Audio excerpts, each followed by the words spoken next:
Now today a very special day, so we are going to touch upon the chapter number 14. So we have four more to go after this, and then you hopefully continue to be connected with the Srimad Bhagavad Gita for our eternity.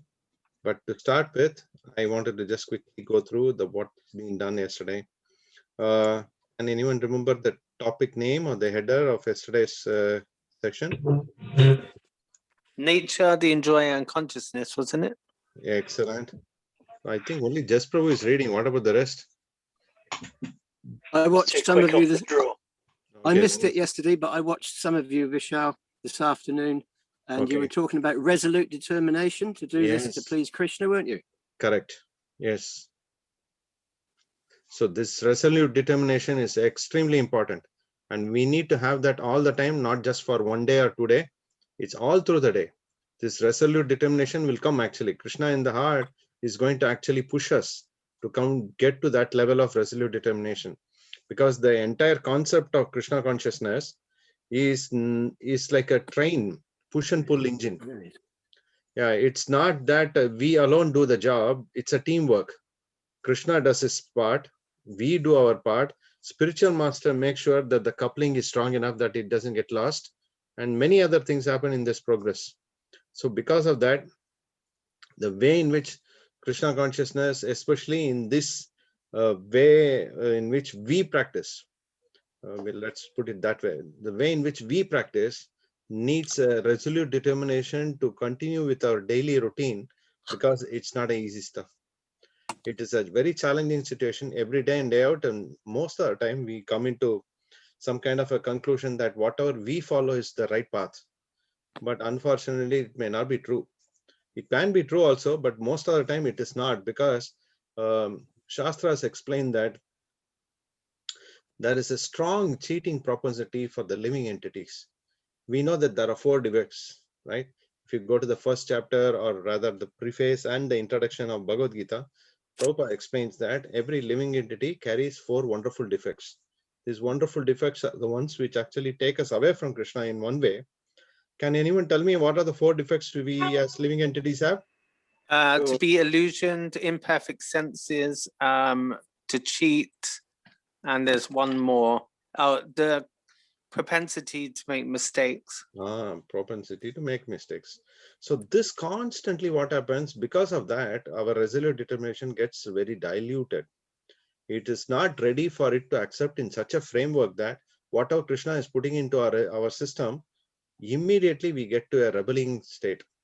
They say, okay, then we start to try to cheat ourselves, thinking that what we practice is the best of all devotional practice. But it may not be so. That's the reason why Krishna is explaining that Vyavasayatmika buddhi ekaya kurunandana. It is a resolute determination. You need to have that kind of a buddhi. We'll touch upon the 15th chapter. We actually touch upon this, how the intelligence works in a very stronger fashion. Krishna is the one who gives us the intelligence, forgetfulness, and remembrance in the same time. So in the same time, he gives all these 3. So because of that, we will be able to carry our practice in a very, very effective manner. So Krishna here is going to explain us how he explained in the last chapter, how the material nature works, how the enjoying propensity is so strong in us, but who is the original enjoyer? Who is the original enjoyer, and what kind of consciousness we all carry, and what kind of consciousness we need to possess. So now from that, we are actually moving to another very interesting and very important chapter, which is the modes of material nature. Its modes of material nature doesn't come just normally like that. This is a very powerful string, or what do you call, like a chain or a rope. It's not a rope actually, it's a chain. It's a powerful rope which binds us very badly. We cannot overcome this. It's not easy at all. So Prabhupada is explaining how we can overcome this with the 3 modes of material nature acting on us all the time, all through the day. And this is what Krishna also is wanting to tell Arjuna. When I said in the 2nd chapter, there is a verse which says, Traigunya Vishwaveda, Nistraigunya Bhavarjuna. Krishna is requesting Arjuna that you are doing good, but it's not sufficient. You need to overcome above the three modes of material nature in order to come to the level of understanding that you are not this body, you are a spirit soul. But now Krishna is wanting to go deeper and explain it to him, that what all activities should be carried out in what kind of modes. And that's what is actually going to help Arjuna to be completely equipoised, because this word equipoised, Krishna uses all through the Bhagavad Gita. He all the time asks Arjuna, be equipoised, be very much a renunciant. Don't hold something with yourself. There must be some way or the other you need to exit out to your system, that which is not very favorable for you. So in the same way, Krishna is actually intending us to do all this. So we will do one thing. We will go through this. I will share this slides, and then we will take each and every section on the three modes of material nature, and then we will analyze it and dissect it. Let me share the screen now. Okay, so we are here. Okay, let me exit. I have to reload it. Okay, we are in the essence of Bhagavad Gita. So wonderful lordships, Sri Sri Jagannath Baldev Subhadra Maharani ki jai, Sudarshan ki jai, Girdhar Govardhan ki jai. Please take their blessings, and by the Lord's grace, you will be able to, we all will be able to overcome this strong modes of material nature which is guiding us. Then we will go to the prayers now. Please join me in the prayers to the spiritual masters, who are the only ones who can actually deliver us from this very strong modes of material nature. Om Ajnana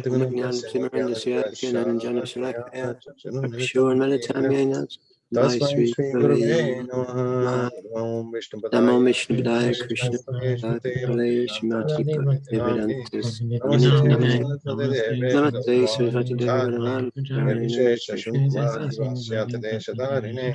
Jaya Shri Krishna Prabhu Nityananda Shri Advaita Shivasati Gaura Bhakta Vrinda Hare Krishna Krishna Krishna Hare Hare Hare Rama Hare Rama Hare Hare Hare Krishna Hare Krishna Hare Hare Hare Rama Hare Rama Hare Hare Hare Krishna, Hare Krishna, Krishna Krishna, Hare Hare, Hare Rama, Hare Rama, Hare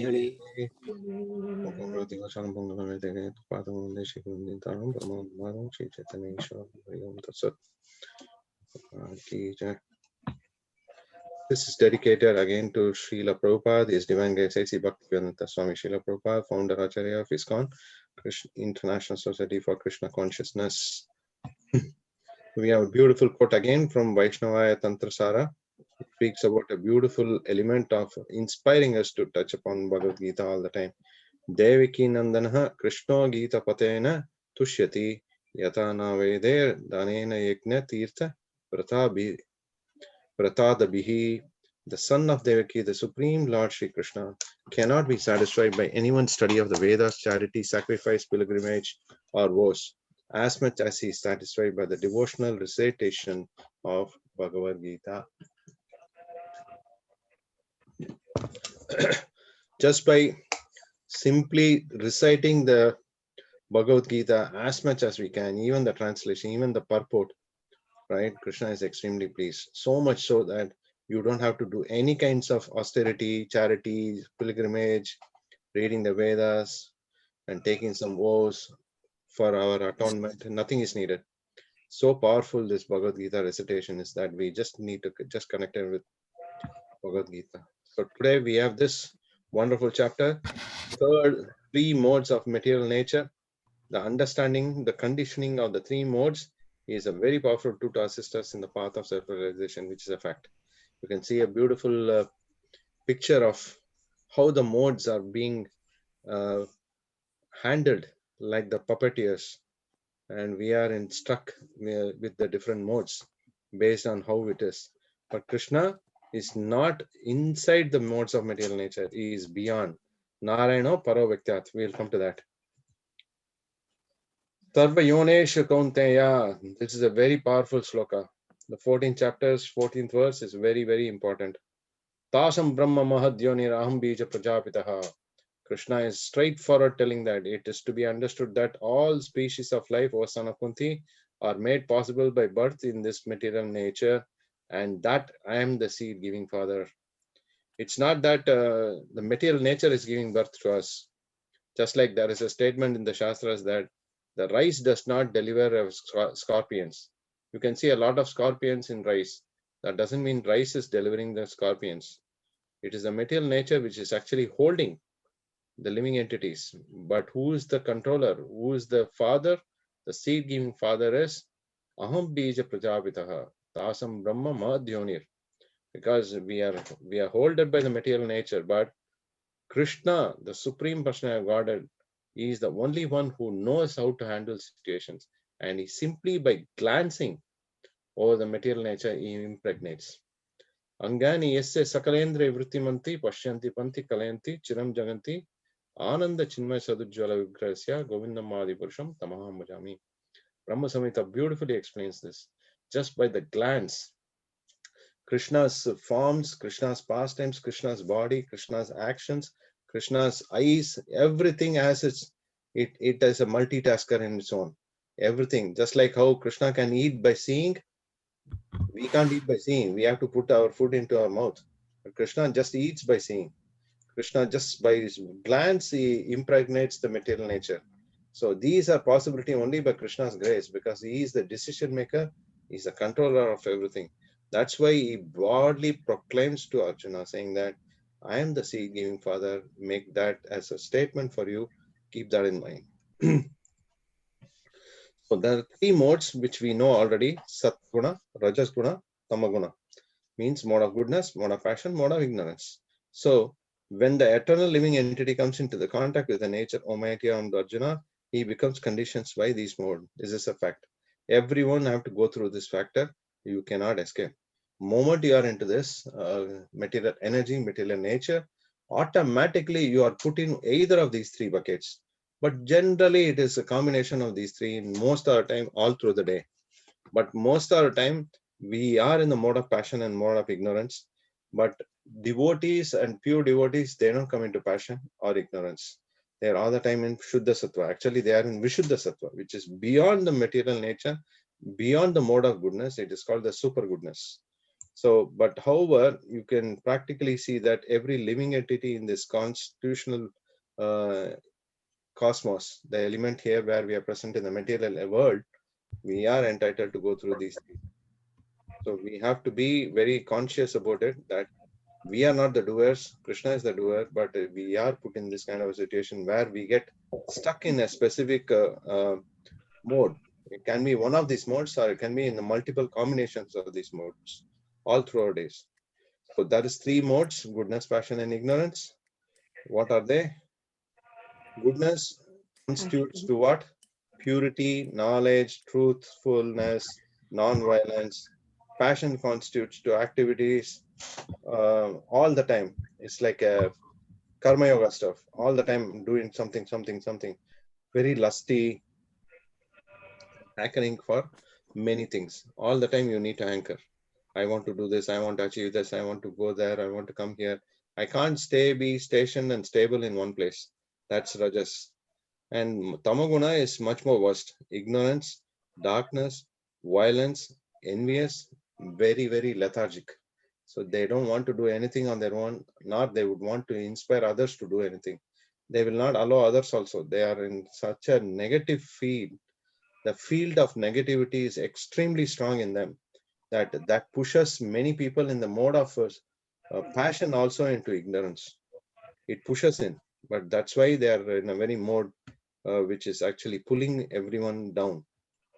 So now we will actually see how these modes work. What is mode means? Mode is manner, fashion. Okay, this is not something we need to bother about. Another meaning is rope. Yes, this is something we need to know. Modes are the measures of interaction between the conscious spirit and unconscious matter, which is a fact. We don't have to go deeper into understanding this because it's a straightforward how it is handled. So you can see here, why do we perform a certain type of action or a karma? Any guesses? Intelligence stolen by Maya? Once again. Someone's chanting is going on. Is that something we can? Sorry, it's me. Oh, that's great. But Okay, so I turn this off. just turn it off a little bit for the time Yeah, being, I if it's okay forgot with you. about that. Or minimize it. More stronger. That's good. Good to hear. Okay, so my question was, why do we perform a certain type of action or activities? Intelligence stolen by Maya? Intelligence stolen by Maya, what will it do? We'll do that. Based on desire. Intelligence stolen by Maya will do something. Yes, I agree. But intelligence stolen by Maya will do what? What will it do? But my question, read the question correctly, okay? Question is, normally we all do some kind of activities, right? But why do we do only those kind of activities? Like, for example, a butcher. I will give you an example. A butcher's job is to only chop the animals, right? They cut the animals or kill the animals and do all these things. They are focused, or they are evolutionized to only fit into that category. Why is it that which is happening to them? Or for example, is it the consciousness of their mind to gratify some desire or to get payment? Based on our past karma? That's one aspect. That's one aspect. Consciousness is second aspect. There are many aspects involved. I would want to have a discussion around this, because it is very important for us to understand. Tomorrow, someone is going to come and ask you this question, right? It's not we normally do something to gratify desires or to get some kind of gain. Okay. Okay. Yeah, that also makes you to do a certain set of activities. Yes, I agree. Yeah. But Yeah, for profit or for, because it makes us feel good, or we think we're going to do something good. Normally, it's for selfish reasons, isn't it? Not always. Selfish reason is a natural process. Selfish, everyone is selfish in this system, because they all want something in return, right? So then without that, something called give and take kind of a policy, you will never get into the nature of why you are doing a certain set of activities. So you have something always in your mind and heart that I want to take more than I want to give more. That is naturally evolved. Is there anybody else who would want to add on? Is it our duties? Our duties. Okay, duties is little later on in the table of contents. Duty is something which has evolved yourself with. You have been put in that box, then you continue to do that duty. But here the question is, why do we perform a specific set of actions? Or like, for example, I gave an example of a butcher. A butcher's job is to only cut, but he has a set of specific. Someone said that is because of the past karma, or then someone says that something in returns they wanted, some kind of a condition. Like Penny said that because the intelligence is stolen by the illusionary energy, so they are ending up to do something. But there are much more important things also which we need to touch upon. Let me just share the screen again. Let us see if anyone else wants to add on. Because of conditioning? Conditioning is one part. Again, it's one part. Conditioning is not the only part. There are many things involved. We need to see how it goes. Okay, let us see here. This is natural, right? For example, right? This person is like that, he or she is like that, or is it just that we are being controlled by something or fighting over things which would not matter after a few days? These are all kind of situational based scenarios which come across to all of us. But what makes it very strongly portion that we do only one set of jobs, the three modes of material nature. It is actually being forced on us, which rises from the power of Mother Nature, that the ropes that bind the soul almost inexorably into a material body. These are fundamentals. These are, you can go to Bhagavad Gita and you can practically read all these things. This is what is going to be there. What influences us to do a certain set of actions is, it is actually the constitutionally we are being put into that kind of a situation in order for purificatory acting. Let me show this. we have been put into this kind of a situation because of our own purificatory activity. Because you are evolving, as you said, it can be past karma, or it can be illusion because you have been stolen, your intelligence is stolen, or some kind of a returns to the activity which you perform, or it can probably be ending up to do something which can actually bring us to some certain set of activities without even our knowledge. But practically speaking, what Bhagavad Gita is trying to push the data to us is, it says that it's the three modes which is actually contemplating us what you can do, what you cannot do. It can be, you can't see it practically visibly in our activities or in our in front of us. We can't see that. But what we can actually see is we are being forced or pushed into that particular mode. Because of that, we are forced to take up that kind of a situation that we do only that set of activities. You can try to get a butcher out of the mode of ignorance. He will not come. Prabhupada explains this with an example that if you have a friend who is a drunkard, right? This drunkard is going to drink anyway. So he keeps on drinking. Because you became friendship with him, you need to go and sit with him in the bar and restaurant. And then he is going to offer you a drink first day. You will say, no, I don't want, I don't drink, I'm not good at this. I'm happy, I'm all right. Second day, you will offer again. You will say, no, I don't want to. Third day, you will offer again. Even third day, you will somehow or the other say, no, I don't want to take it. I'm just here to take your association and all that. Fourth day, without your knowledge, you will say, it's all right, I will take a small beer or whatever, right? You will not even know, because the modes of material nature is working subtly behind you. And you don't even know that it has gone inside your system, that by drinking, you become more closer to that person. It has gone to the subconscious level. So in that manner, it is not just because of the past conditioning we are here. It's not because of some kind of returns we are looking at. Fundamentally, we are not looking at returns. But the way in which it's acting is the modes of material nature, by its own capability, because it's coming from the nature, mother nature, it is psychologically impacting you. And you are being forced to accept the kind of particular mode you are being put into. And that's the only way by which you are stuck. You don't have a choice.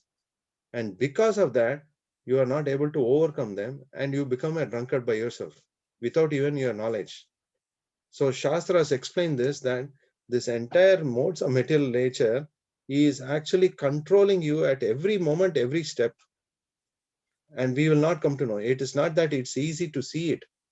It is actually very, very subtle, but it can be visibly seen on day-to-day progress. Suppose someone is like, I gave an example of a drunkard, a nice man converting himself to being a drunkard. In the same way, you can practically see someone else. If you see the bin people, right? Bin collectors. If you notice them, they have a pattern. They have a pattern of their own methods of doing things, own methods of taking food. They are in the mode of ignorance. They are very much associated with the food stuffs or stale stuffs or activities which are completely drowning them.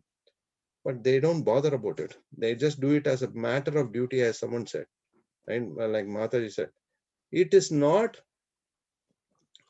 just a matter of duty which they think. It is the activity which is being forced upon them based on the mother nature.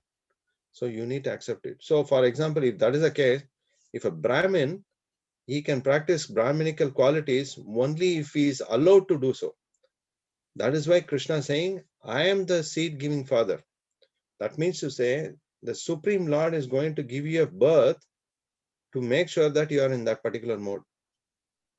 Am Bija Prajapitaha means he will make sure that you are in a body, you are in a family, you are in an activity which is conducive to the mode of goodness. Otherwise, what will happen is that you can be anywhere, but nevertheless, as soon as, see, that's the first level. The second level is, as soon as you have been born in that kind of good condition, but because your interaction is between the other two modes, on a prolonged process, you will actually derail yourself from the mode of goodness. You will come down to the mode of ignorance or come down to the mode of passion. That is why we are toggling between these three modes in permutations and combinations. Is that clear? Is it complex or it's okay? Right? So that is why even if someone is a Brahmin by birth, by activities, by conscious positions, they can become very deranged. If you see the story of there is a book called Second Chance. I don't know how many of you read. This is the story of Ajamila, right? Ajamila was a Brahmin by birth, but constitutionally he was very good. He had all good qualities. He was very, very meticulous in his practice. All these things he continued to do. But what he did is that he somehow or the other got evolved himself and got involved into. He got evolved himself because he wanted to, just like how you wanted to taste. If you don't know the taste of chilies, it's something new. You wanted to taste and see and relish, right? So till date you have never had the chance to have chilies. So then you will not know. You know only the taste of sweetness. But suddenly you wanted to. Someone is saying, some people put chili flakes in their pizza, right? They'll say, "Wow, man! After flakes, it's so nice." Right? So then you will also get that inquisitive. So you get evolved into it and get involved in it. So in the same way, Achamila got involved. In what mode? In a mode of passion and ignorance. So constitutionally, a Brahmana who is in the mode of goodness is now toggling between mode of passion and mode of ignorance. So this is something which is very, very important for us, that we need to be conscious about it, even though we don't have that direct sequencing, means you don't have the control, but you have a free will to accept in the mode of goodness. That let me be in the mode of goodness than being in the mode of passion and ignorance. Then Krishna will actually enable that. We will touch upon that very shortly.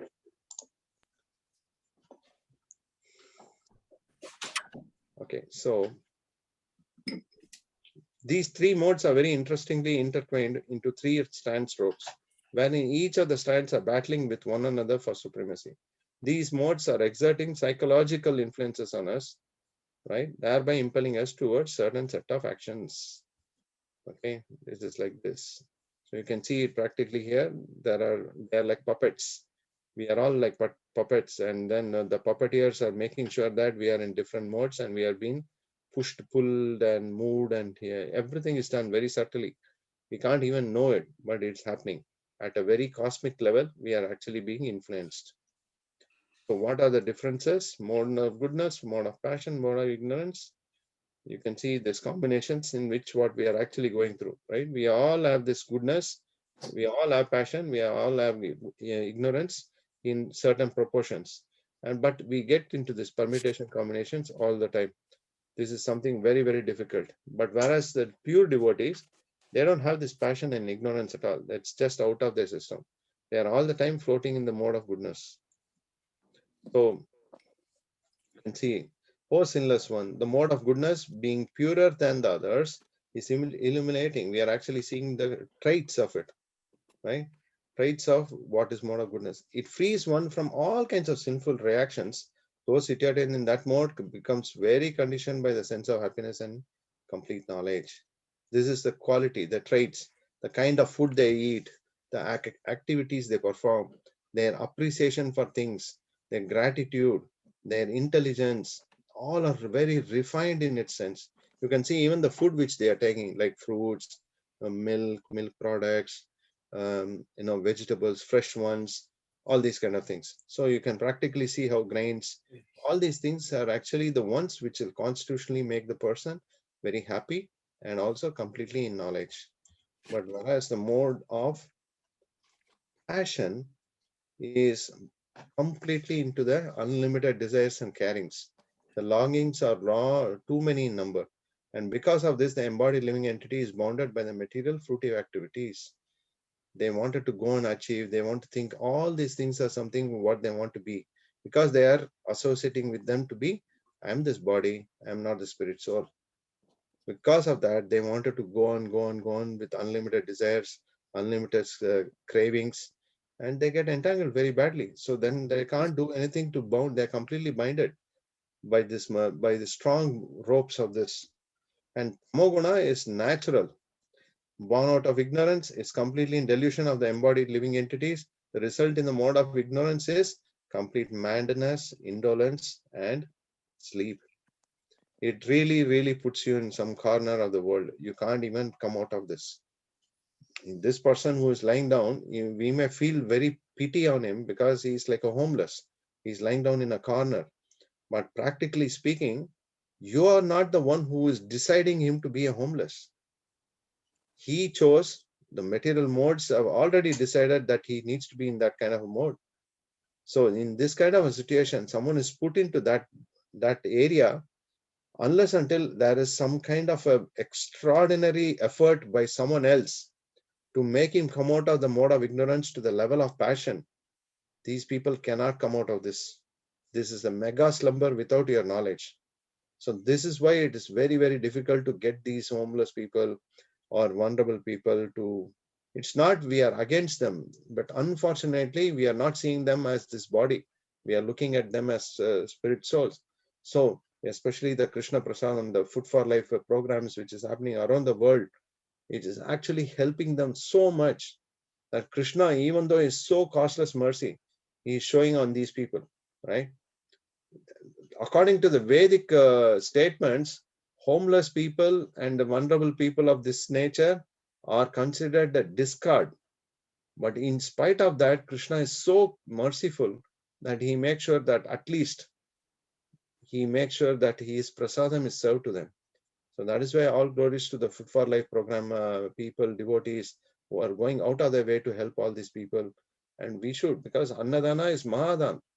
The three dans, the offerings, are these three important services a human should every time do. One is Godan, which is cow seva. Another one is Annadan, which is serving the devotees and non-devotees with Krishna Prasadam. And then Shastradan, making sure the knowledge repository is shared with others. So this is very important. You can practically see three modes we have noticed here. So then what happens? When one dies in the mode of goodness, he attains the pure higher states, the planet of great sages like Satyaloka, or even at the higher level, at Brahmaloka level. So when one dies in the mode of passion, he takes among the maybe human beings, or maybe a little higher. You can't say completely they will be in heavens, because even to be in the heavens, you need to be in a little bit mode of goodness. But one who dies in the mode of ignorance, they don't have a choice. They have to be born at a very lower species of life. That means you are in the very unfortunately receiving end. You can see that practically happening. That sometimes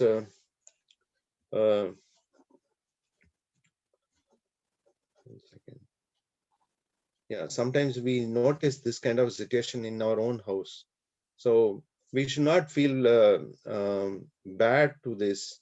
We should be careful. Shastra has explained this in a very, very different manner. Don't read me wrong. I'm not here to be a judgmental person in any manner. Naturally, when we have pets in our house, this is one very important thing to note, that pets actually bring us into the mode of ignorance and passion.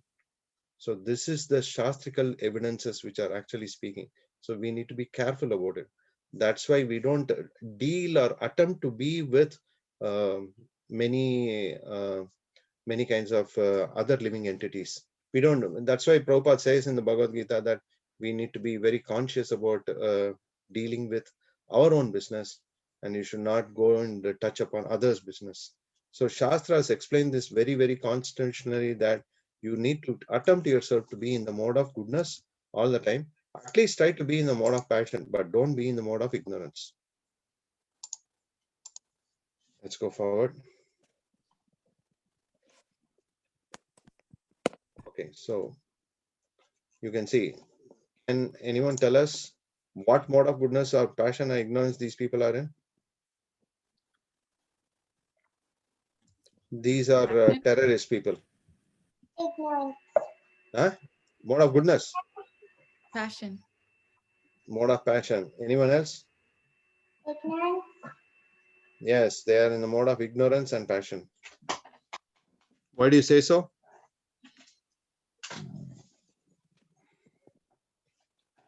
Very aggressive. Well, they don't look very peaceful, do they? They don't look peaceful. They are agitated. The mode of goodness people are never agitated. Vidya Vinay Sampanne Brahmane Gavi Astine Suni Cheva Sapakesha Pandita Shamadashina. We can actually see these three people. Okay, I wanted you to have this interaction. That's why I'm not able to toggle this.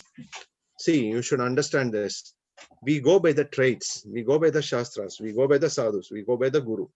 All the time we have only one thing in certain. All that what we are trying to do is that we are going by the spins of the Shastras. So whatever the Shastras is giving us, that becomes our tenet. Right? So in that manner, we need to come out with a very clear understanding of each of the people, how they are dealing with. Now we saw the first category of people. They are in the mode of ignorance or they are mode of passion because they are agitated. Why is it coming? Okay, the second set of people, what mode they are in? Goodness. Goodness. Why do you say so? They look peaceful. They are very peaceful. They are not bothered about what's happening. They are only bothered about looking at the happiness quotient, right? They are not looking at anything else, something like, oh, I can do this, I can do that, I can go and achieve this, I can run here, I can go on pilgrimage. And they're praying as well. Praying, yes, praying is a part of goodness, definitely, undoubtedly, right? So they have their own set of actions which they are performing with very, very serene atmosphere. That's why they are bringing lightness from the darkness, right? And what about this person? Looks like he looks like this guy is one among us. We also do the same story. Ignorance. Ignorance. Why do you say so? Because he's sleeping. Well, we also sleep. And he's got a big belly. No? Well, he was watching the television and he fell asleep watching the television. okay. So television is a mode of ignorance or a passion. And this guy is in the mode of ignorance now because he is sleeping. And what else we can think of? There's more to read. He eats too much. He eats too much. Yeah. Okay, he's eating too much. No, it need not be. Even suppose, let's say, even without, some people don't eat, they still are pretty stout. But Stout. He's sleeping on the couch. that is It's daytime and he's sleeping. How do you know it's daytime? Because it's bright. It's not dark in the room. Okay, maybe he has put the tube light on. What do you say for that? Is it lethargy? You should go with the traits, please. Dear devotees, this is very important. You need to show traits of what each mode is constituted to. Don't go by the facet of it. I mean, you guys are good, very good. I mean, I need interactions. That's important. Otherwise, I'll sleep off. I'll go to mode of ignorance now. So, so the importance is that we need to understand it. Look at the traits of each of this guy. This guy, the third fellow, is very interestingly, he is showing a sign of lethargy. He is, of course, he is in mode of passion also because he watched TV and he got tired, and he probably has eaten more than what he can see or he can digest. So that's also showing up on him. But he is showing a lot of lethargy in the system. That is why you feel that oh, this guy is not so active. He wants to be in a very different space. That is why we need to know the traits based on each of the modes. Okay, so we have done these three things. Then we'll come to this one. Okay, what's the first one? And what's the second one? Can anyone give a shot?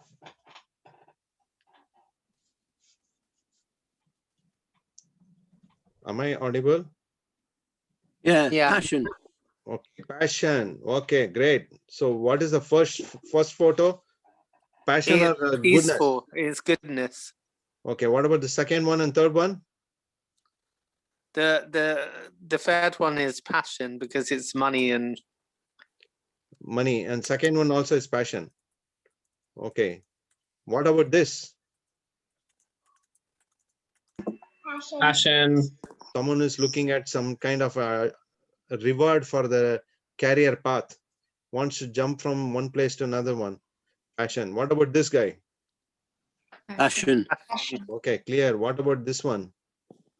It is already said it's mode of passion. Okay. And what about this person? Passion. Passion. Why? Passion. Because answer is straightforward there. Never satisfied. I want to go places. I want to do this. I want to do that. I want to enjoy my world. It's me, mine, and everything is done based on my control. So this is what is actually pulling the people in the mode of passion. And you can see here, what about this person? Is in mode of goodness or passion? Ignorance. What do you think Ignorance. so? He's sitting in a nice Ignorance. place. You see him so wearing nice jeans and nice pants and nice place, and he's Yeah, but enjoying his his- activity is he's begging for money. Okay, what about the person who is giving something? I don't know what she's giving, but she's giving something in from her basket. So is she in mode of goodness or passion? Goodness. Huh? Goodness. Goodness, he's giving. Why do you think she? Oh, anything you give in, anything you give is becomes goodness. No, No, because I but think it's passion. so it cannot be Ignorance. goodness.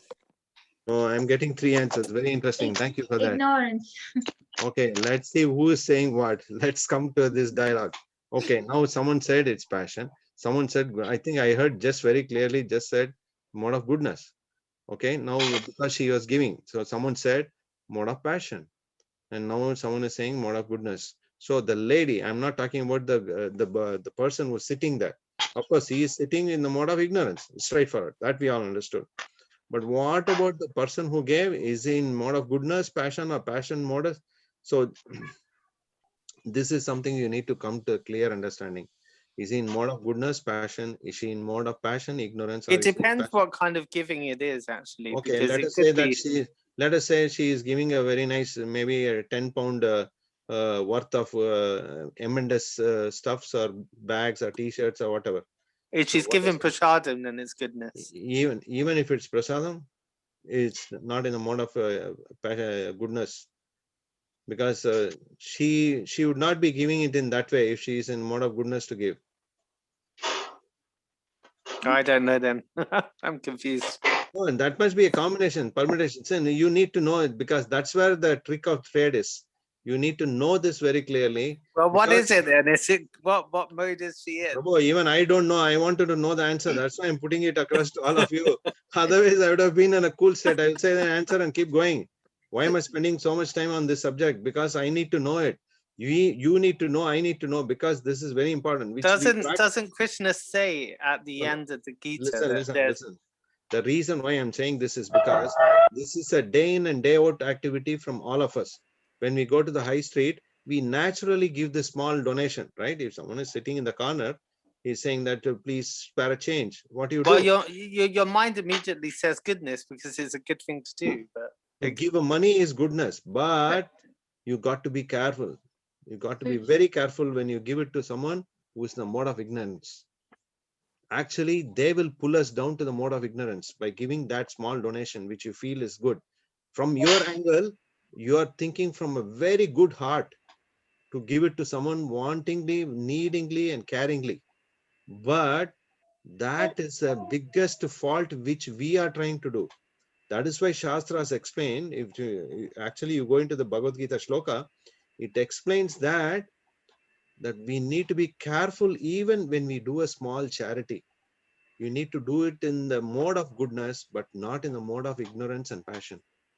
So Shastras explain that. So this lady is actually with a very good intention.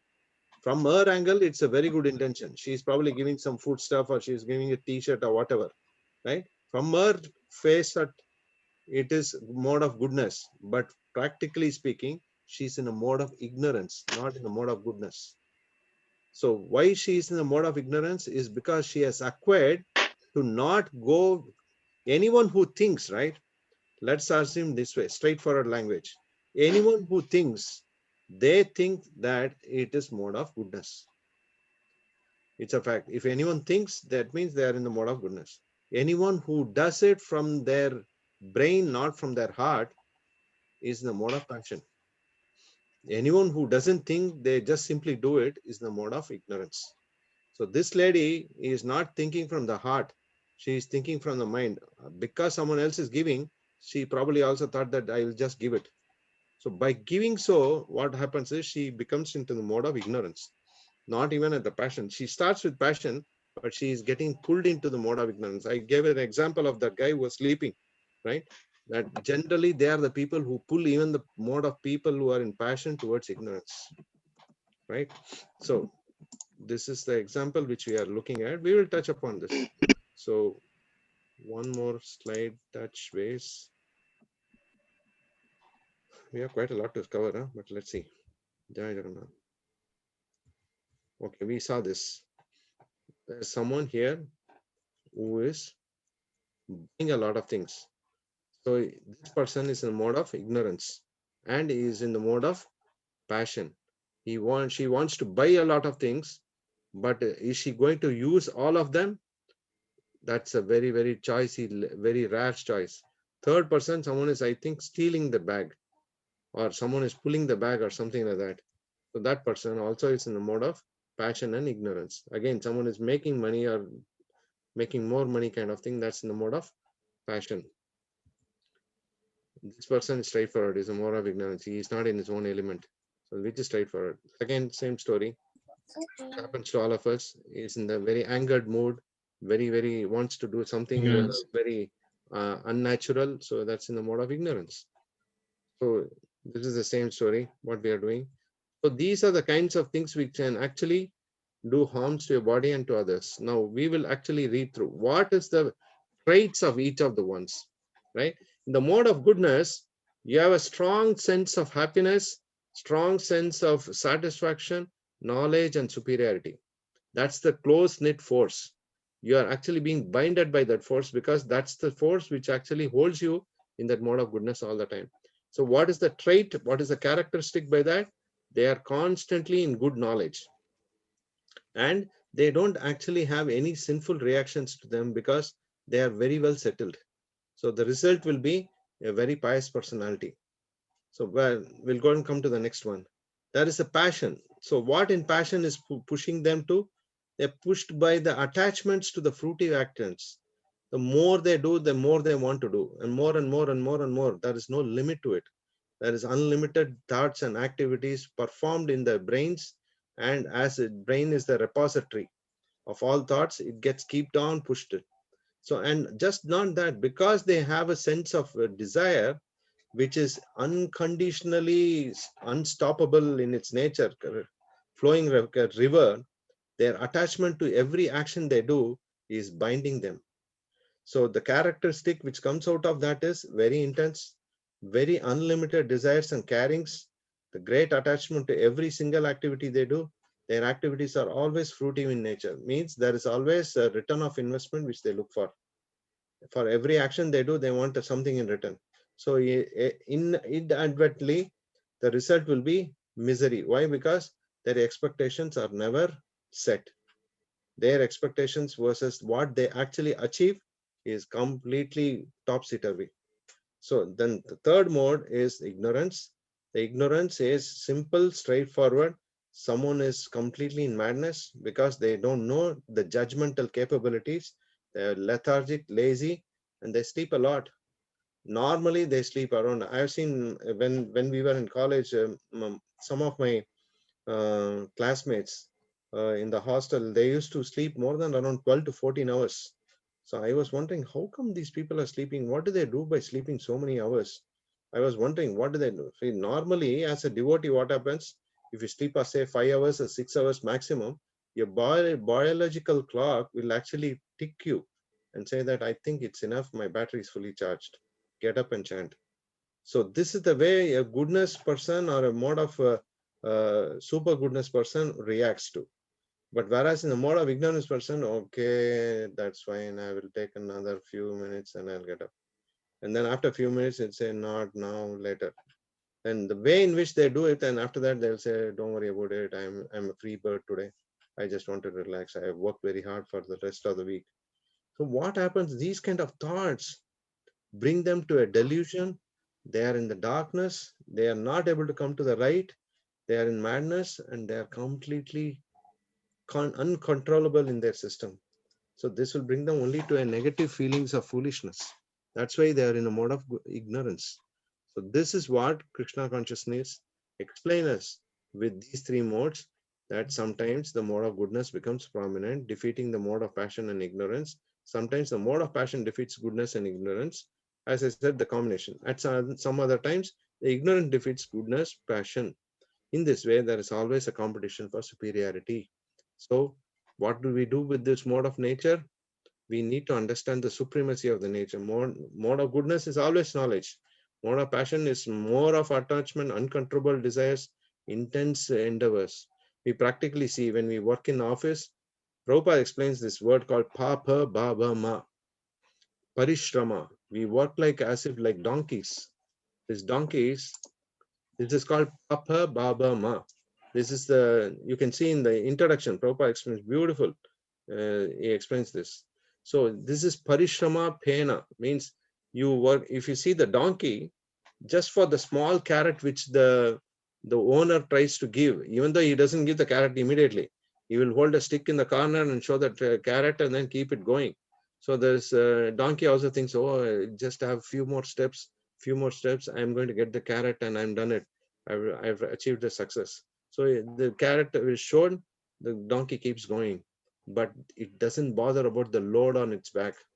The load on the back is so heavy that it doesn't bother. Why? Because his focus is only the carrot.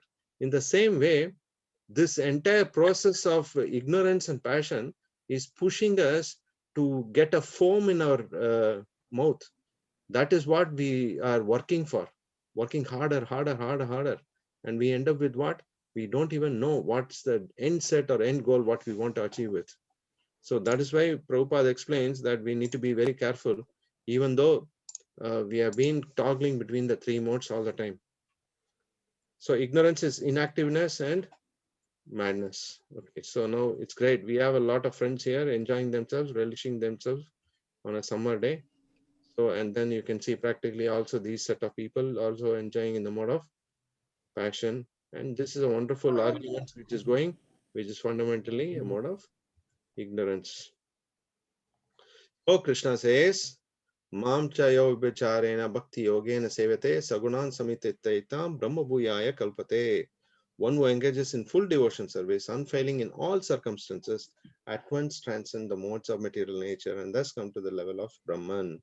So if we want to become Krishna conscious, if we want to be all the time at the Brahman state, Brahma Bhuta Prasannatma na sotiti na kankshati samasarveshu bhuteshu mat bhaktir labate param. If you want to achieve the supreme abode, or if you want to achieve the love of Godhead, then one should fully engage themselves in devotion service, unfailing, without any kind of test in our systems to be in the mode of ignorance and passion. We should be enthusiastic. Utsaha nischaya dhairya tat tat karma pravartanat. We need to keep ourselves constantly in that engagement. Only then what we will be able to do is to come to the level of understanding the Supreme Brahman. So Brahmano hi pratishtaham. So Krishna also says this. I am the basis of the impersonal Brahman, but which is immortal, imperishable, eternal, and is the constitutional position of unlimited, ultimate happiness. What it basically means is beyond that, the Brahman realization is the personal realization, which is the highest. For people who can't even reach the personal realization, the Brahman realization is the greatest. So for them, that is the reachable step, immediate step for them. So Krishna is giving that option also here, so that they get some kind of a happiness. So then the results of transcending the three modes is explained in the 14th chapter, 20th verse, which says, when the embodied being is being able to transcend the three modes associated with the material nature, then he becomes free from the clutches of this samsara bandhana, which is birth, death, old age, and disease, and can enjoy nectar even in this life. This is possible because we as devotees, we don't have any kind of a non-ethical thought process in terms of practice is concerned. Janma Mrityu Jaya Vyadhi Dukkha Doshana Darshanam is just removed from our system. So that is the power of it. So modes, yes, Krishna entires, modes are captivating, Krishna is liberating, which is a fact, straightforward stuff. So it's something which can be equated and related to us. So how do we enable ourselves to be in the mode of goodness all the time? In the practice of Krishna consciousness, the devotee engages all the gates, the whole body, to reach the state of pure goodness, Shuddha Sattva. For example, the devotee uses the eyes and ears to read and hear the scriptures, nostrils to smell the flowers offered to the Supreme Lord, to mouth to taste the food offered to the Lord, and chant the holy name. Hare Krishna, Krishna Krishna, Krishna Hare Krishna, Hare Hare, Hare, Hare Hare Ram, Ram Ram, Ram, Hare Ram Hare. Ram, Hare Hare. That's the way by which we actually come to the level of Shuddha Sattva. Means mode of goodness all the time, making sure that we are all specifically controlled, that we don't go into the lower strungs of ignorance and passion. Okay, so we'll stop here for this. This is the chapter ending, so we will have to touch upon 15th chapter. That's on tomorrow. And now, by Krishna specifically mentioning the modes of material nature, he is also wanting us to know that it is not easy for us to overcome this unless until we take complete shelter at the lotus feet of the Lord. So this is what Krishna wants to convey from this particular chapter. So any questions, any clarifications? We'll take it from there. Is that clear? Is it fast? Is it very difficult to understand, or contemplating? You are understanding how the modes are working against us, even without our own. We are not giving sanction, but it is taken automatically by auto renewal. We don't even have an option to say that, no, I want to be in mode of goodness. I don't want to be in mode of passion and ignorance. But no, as time progresses, it actually plays a big role. We don't even have, it goes sinusoidal. It goes. So if we can't help the modes that we're in, so if we are in the mode of ignorance and then we chant, that will then elevate us to the mode of goodness, right? Potentially it should, but you won't be able to chant in the mode of good ignorance. It will be a struggle.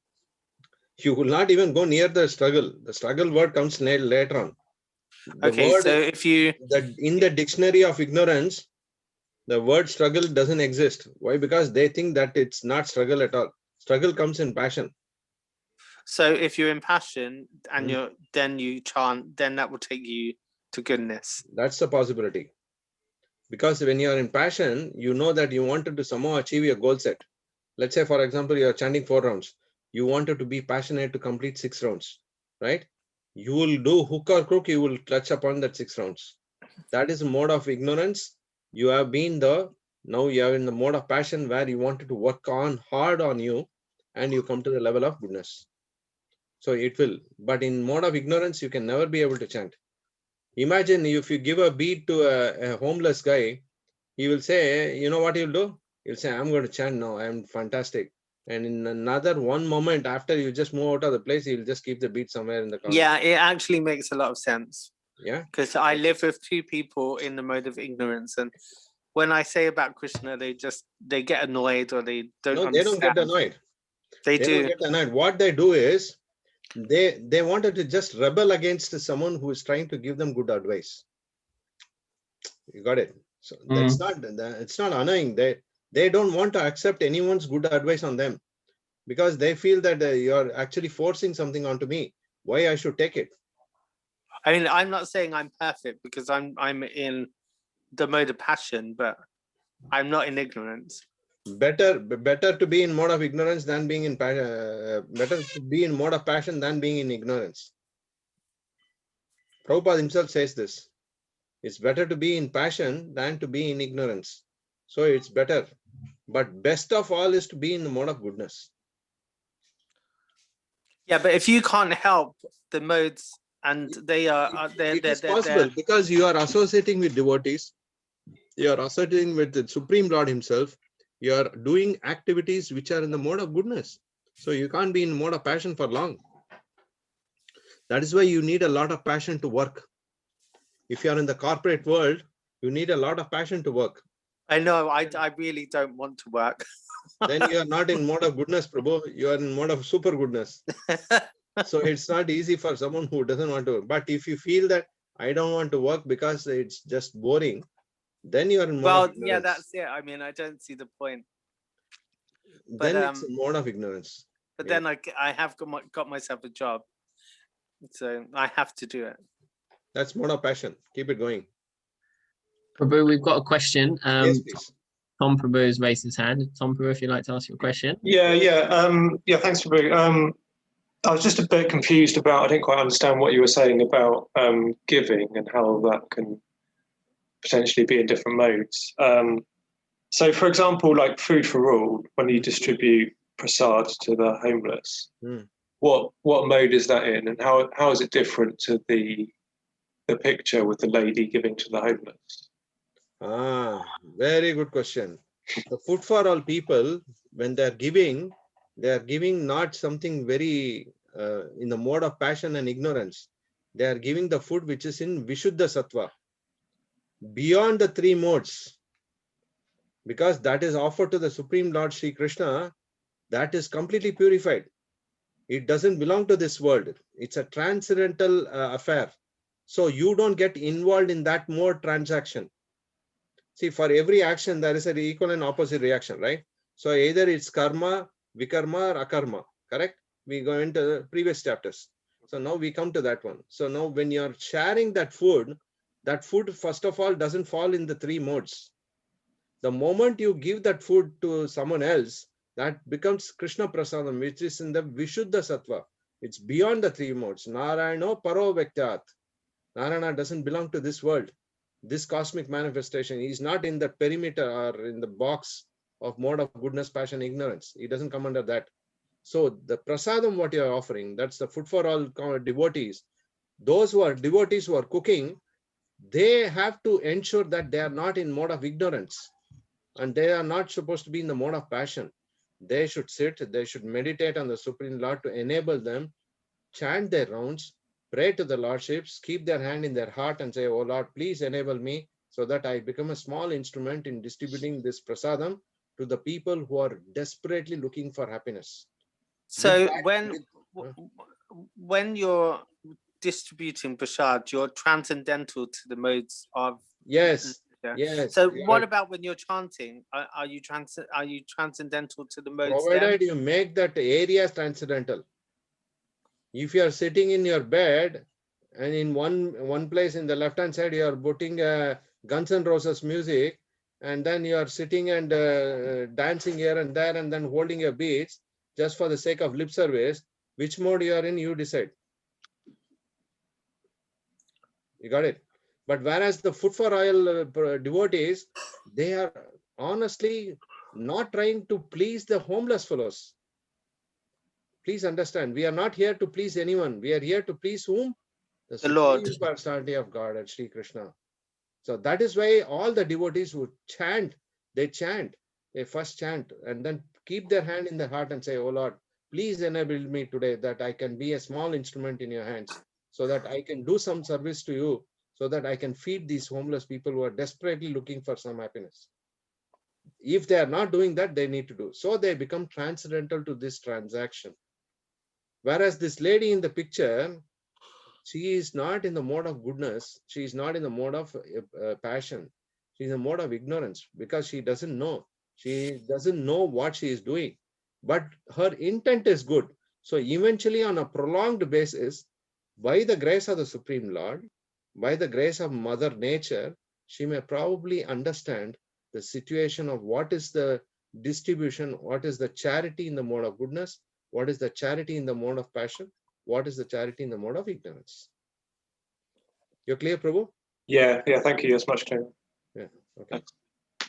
Yes, Prabhu. Krishna clarifies this in chapter 17 as well, right? In divisions of faith, charity, and the mode of. That's what I was thinking. Yeah, I couldn't say the chapter, but I knew it was. You can. So there is a lot of interlinking. We always discuss this, right? Every chapter has an interlink. It's like a coupling between two bogies. So a train has many bogies and has one engine or two engines. So, but it has to be coupled. So these couplings are always happening in all the different chapters. There is a relationship. So it's fine. So 17th chapter also gives that thought process into the system. Okay. Yes, Prabhu. Let's go to this. Penny's got a question as well. Penelope, Yes. would you like to ask your question? Hare Krishna. Hare Krishna. So it's a question and an answer to someone's question before. You said that goodness is the best mode, but what about super goodness? Super goodness is top class. You will have to go to be in super goodness. You need to be all the time associated with the Supreme Lord. You cannot come down to the mode of ignorance or passion or goodness. Like Arjuna, even though he is showing the mode of ignorance, because he is asking questions which are very substantially, very essential or fundamental questions, right? From the outsider point of view, we will think that, okay, these are very cheap stuff kind of questions. But Arjuna is not in the modes of these three modes. He is in super goodness. So you have to be a Nitya Siddha, someone who is associated with the Lord all the time. Then he is always in the super goodness. But for us, whether can we reach the mode of super goodness, it's a solid challenge. I'm not saying it is not possible, but I'm saying it's a solid challenge. But at least we should attempt to be in the mode of passion and goodness. That's what we should attempt for. So okay? is super goodness the same as the transcendental state? Yeah. Right. Okay. Nothing on this in this mode. They're It's not in the three synonymous. modes. It's Synonymous beyond, terms. yeah, beyond the three modes of material nature. I've got a question, Prabhu. Yes, Prabhu. Okay, so like you said, an example of mode of passion is working hard, you know, for our job, career, like this. But what if we were to say, with our money, we want to buy books to distribute on Sankirtan, or we wanted to acquire enough wealth where we could engage full-time in Krishna consciousness? Would then that mode of passion be actually super goodness, or is it still mode of passion? Mode of passion. It can't be in mode of goodness. Why? Because there is an acquiring propensity. We are saying first we will acquire something and then we will do it. So Krishna explains in the Bhagavad Gita that Krishna consciousness does not depend on any of the pros and cons of any other subject matter. Whether you are a businessman, whether you are a corporate executive, or you are a student, or you are anything, right? If you are working hard, it's great, but you might be working completely for Krishna consciousness or for Krishna 100%. But provided you use complete that 100 rupees or 100 pounds, what you get, you should use 100 pounds in complete Krishna conscious activity. Then you are not entangled. But that's not going to happen. To be honest and be practical about it, that's not going to happen. In that 100 pounds, you will somehow or the other end up taking one chocolate, and that's for you, right? If you have a chocolate or maybe Ferrero Rocher for penny, then you are in trouble, right? So that becomes a mode of passion, bro. It can't be in mode of goodness. What if So, you but offer the chocolate to Krishna? you can offer the chocolate to Krishna, yes. Then you take it. That's good for you. But that's not good for daddy. Okay? Yeah, but still it will be in the mode of passion, but not in the mode of goodness or super goodness. But when you completely channelize all that, you have it for yourself as Krishna, it just simply doesn't belong to me. Your thoughts should be in such a manner that I am just a manager to your property. I am just a manager to every single thing what I'm doing. And you showcase it to the Lord in every moment that it belongs to you. I'm just managing. And at the end of the day, see, let's be practical about it. Let's say you have bought a house, right? And you're working hard to maintain your mortgage, you're working hard to keep that in nice forms and all that. Now, that situation has occurred that you still have some kind of a passionate feeling or a feeling of attachment to the house. If I come back and say that, okay, this house does not belong to you, you just relinquish and then get out of the house, right? Will you do that? Immediately you'll think, wait a minute, let me think of another alternative, right? Whether that alternative is in mode of goodness or passion, that's different story. But you will definitely hold back your thoughts. But that's the advantage of a sannyasi or a person who is in the mode of goodness to the mode of passion. All we think is, even if you ask, simple example, let's say you have a purse has say $100 or 100 pounds, right? Somehow or the other you are misplaced somewhere. So what will you do with that purse? You will not be in a mode of goodness at all that you will relinquish that person and let it go. You will not do that. You will be agitated. Once you start agitating, you are in the mode of goodness or you are more in the passion. Which one do you tell me? Passion, yeah. Passion. It's very interesting. So what you're stipulating is you can be happy in any circumstance. You could have a house or no house. You could have lots of money or no money. You could have a partner or no partner. and you could still be happy if you're in Krishna consciousness. That's all, period, That's- full stop. Underline yourself, then that's all, full stop. Don't put a comma there.